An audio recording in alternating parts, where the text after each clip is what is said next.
Hello बच्चों। तो आज हम स्टार्ट करने वाले हैं तुम्हारा चैप्टर नंबर 2 मैथ का, जिसका नाम है पॉलिनोमियल बहुपद। तो पॉलिनोमियल बहुपद के बारे में हम यहाँ पे वन शॉट में रिवीजन जल्दी से स्टार्ट करते हैं, जल्दी जल्दी चैप्टर्स को खत्म करते हैं, क्योंकि पेपर की डेट शीट आ चुकी है जो कि 15 फरवरी का तुम्हारा सबसे पहला मैथ का एग्जाम है। तो देखेंगे यहाँ पर जो है पॉलिनोमियल बहुपद वो दो चीज़ों से मिलकर बना हुआ है, कि इसके से एक वेरिएबल और एक कांस्टेंट से। ज़्यादा डीप में नहीं जाते हैं, थोड़ा सा ऊपर ऊपर रखते हैं। तो वेरिएबल और कांस्टेंट, चर और अचर। वेरिएबल्स के अंदर यहाँ पर क्या होते हैं, हमारे ए टू जेड्स होते हैं, और कांस्टेंट अचर के अंदर हमारी गिनती होती है 1 टू इन्फिनिटी, अनंत तक होती है। हमें टाइप्स याद रखने की कितने तरीके के होते हैं ये, ठीक है। तो सबसे पहला जो हम बात करें तो कौन सा होता है, मोनोमियल होता है। क्या होता है, मोनोमियल, जिसको हम क्या कहते हैं, एक पद। एक पद का मतलब यहाँ पर क्या है कि जब दोनों में से मिलके नंबर उसको मिलके यहाँ पे बनता है। जैसे कि एग्जाम्पल के तौर पे समझो एक्स। एक्स यहाँ पर क्या है, मोनोमियल का एग्जाम्पल है। मोनोमियल का एग्जाम्पल कैसे, इसकी पावर कितनी है, 1 है। अगर मैंने लिख दिया एक्स के पावर 100, तब भी क्या है, 1 ही है, मोनोमियल ही है। क्यों, एक पद ही है, क्योंकि इसके अंदर कितने टर्म्स आ रहे हैं, एक टर्म्स आ रहा है। पावर चाहे तुम कितनी भी लगा लो, तुम इसको अगर ये भी लिख देते हो कि एक्स की पावर 10 इंटू 2 भी लिख देते हो, तब भी इसका आंसर क्या हो जाएगा, ये एक मोनोमियल का ही एक एग्जाम्पल है, ठीक। फिर दूसरे की बात करें तो दूसरा होता है हमारा कौन सा, बाइनोमियल। क्या होता है, बाइनोमियल, जिसको हम क्या कहते हैं, द्विपद। इसके एग्जाम्पल में समझोगे जिसके अंदर दो टर्म्स आ जाए। क्या आ जाए, दो टर्म, जैसे कि x प्लस वाई आ जाए, या x प्लस 2 आ जाए, या x square plus y square आ जाए। तो इसको हम क्या कहते हैं, बाइनोमियल कहते हैं, ठीक। फिर तीसरा, तीन मेन पढ़ने होते, तो ऐसे और भी है, 4 होते हैं वैसे, लेकिन तुम्हें 3 पढ़ने हैं। तो कौन सा, एक ट्राइनोमियल। कौन सा, ट्राइनोमियल। ट्राइनोमियल, जिसको हम हिंदी में कहते हैं त्रिपद।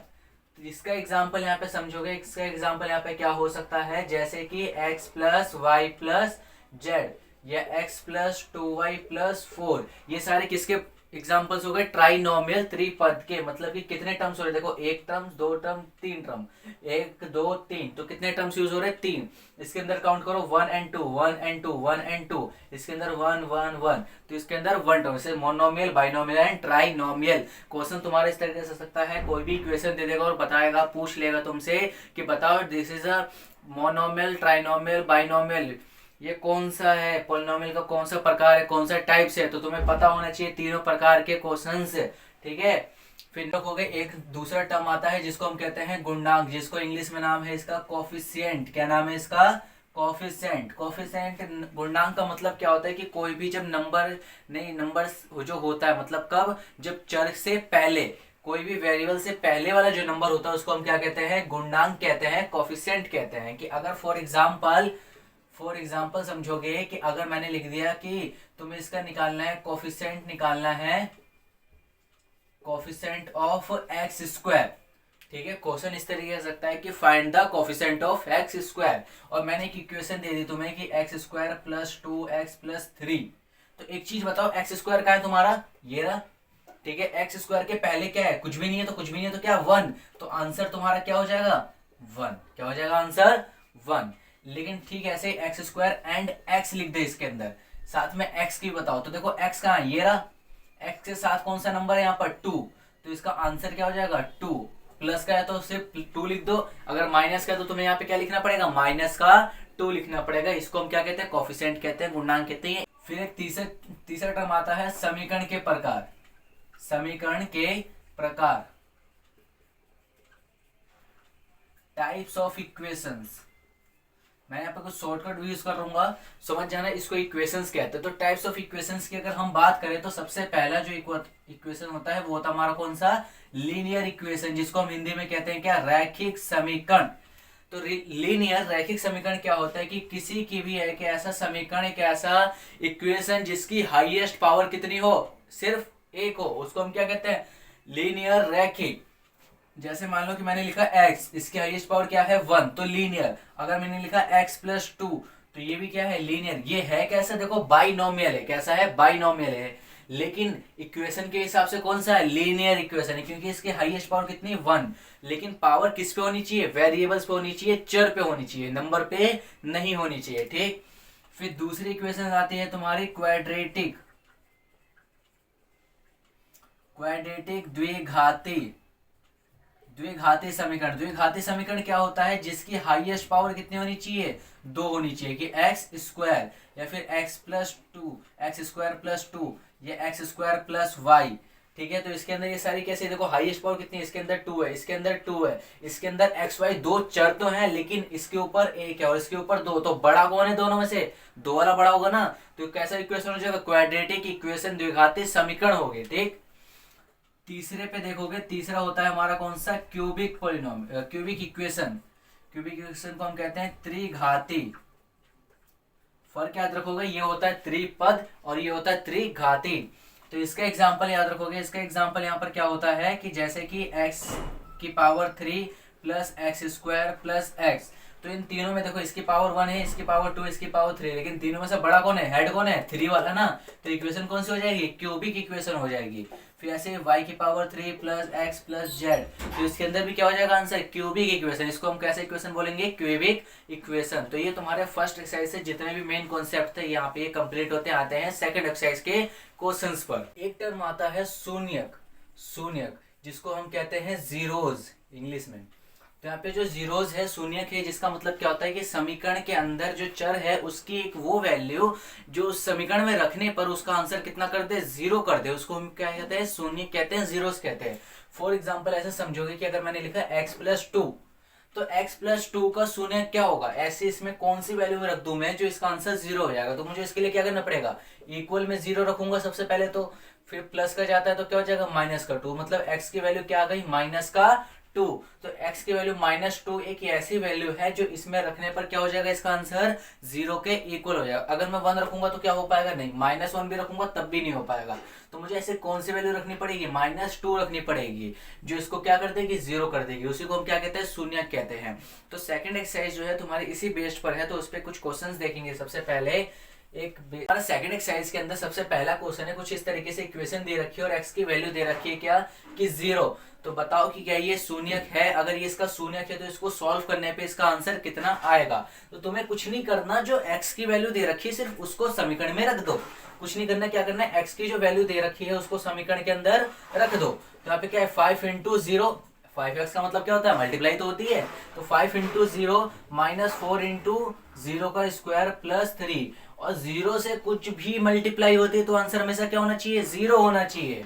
0 - 0 प्लस 3, 0 को कर दो नेगलेक्ट, मतलब आंसर क्या हो जाएगा, 3। इतना इजी क्वेश्चन आएगा, 2 नंबर का, छोड़ना नहीं है, नहीं है, कर लेना है उसको। ठीक, और क्वेश्चन देख लेते हैं। यहाँ पर जो p है वो पोलिनोमियल को, बहुपद को शो करता है। x का मतलब है कि इस समीकरण के अंदर कौन सा चर यूज हो रहा है, तो कौन सा x है, तो यहाँ पर x लिखेंगे। अगर यहाँ y है तो यहाँ भी y लिखेंगे। और देखो यहाँ पे बच्चों को रूट से बहुत डर लगता है, पता नहीं क्यों।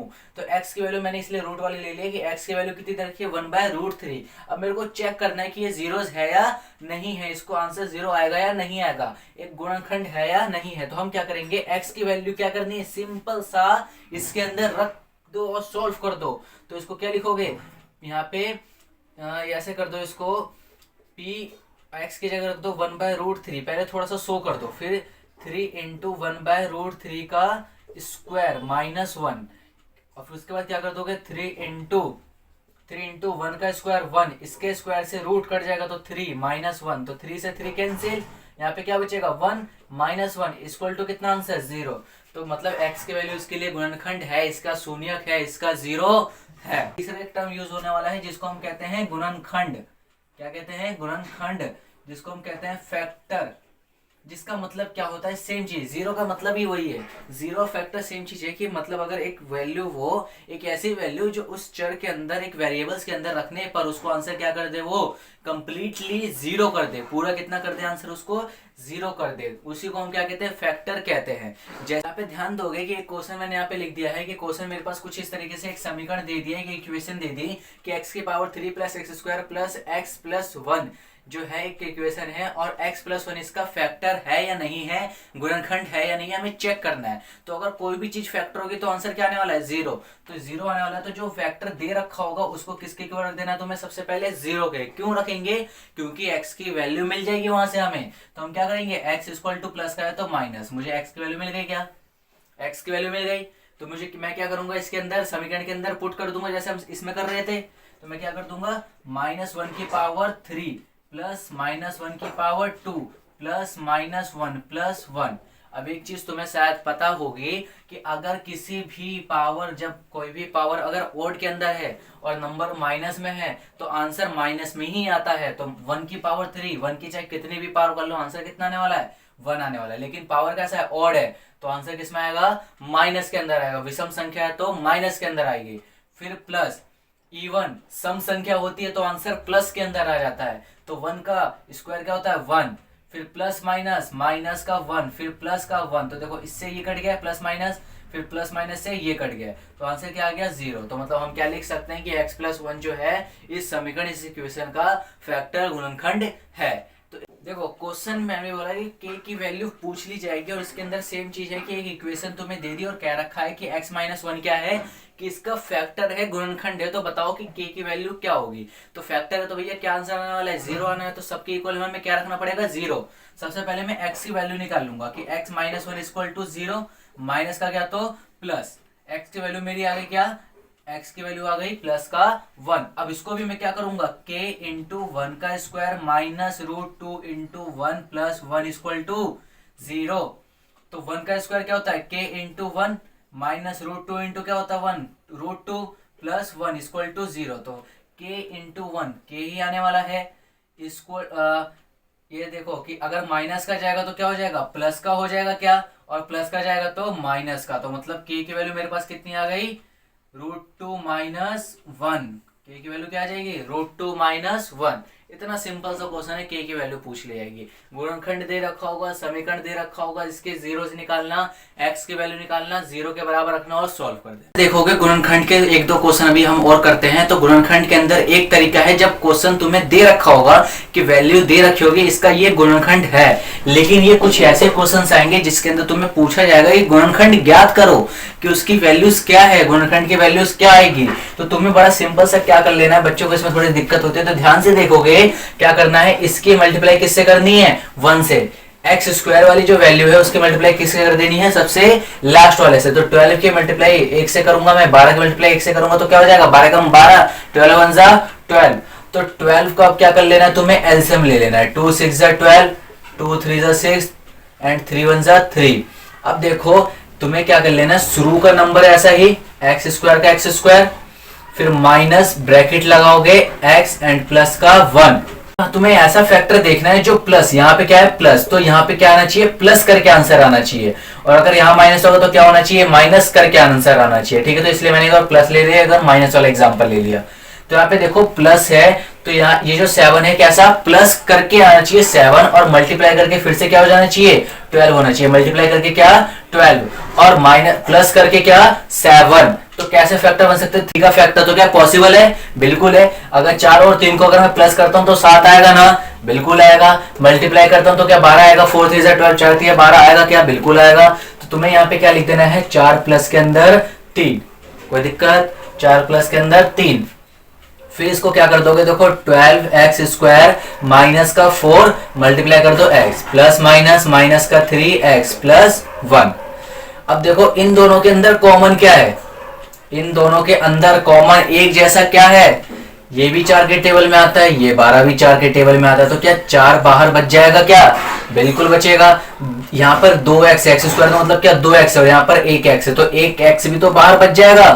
तो यहाँ पर मैं क्या लिख सकता हूँ? ब्रैकेट के अंदर मेरे पास क्या बचा? 4 से डिवाइड करो कितने बार में? 4 3 12, तो कितना अंदर कितना बचेगा? 3 और साथ में 1x, क्योंकि एक तो बाहर आ गया, माइनस इसको इससे डिवाइड करो, 4 से 4 कम 4, 4 1 4, 1 छोड़ दो, x से डिवाइड करो 1, तो आंसर कितना आना है? दोनों का 1 ही आएगा। ठीक है, अब देखो यहाँ पर कौन सा साइन है? माइनस, तो यहाँ पे क्या लगा दोगे? माइनस लगा दोगे। ठीक है, यहाँ पे तुम्हें क्या लगा देना है? माइनस का साइन लगा देना। अब देखो इन दोनों में क्या कॉमन है? कुछ भी नहीं दिख रहा ना, तो आंसर क्या लिख देना है? 1। जब कुछ भी कॉमन ना दिखे तो क्या लिख दोगे?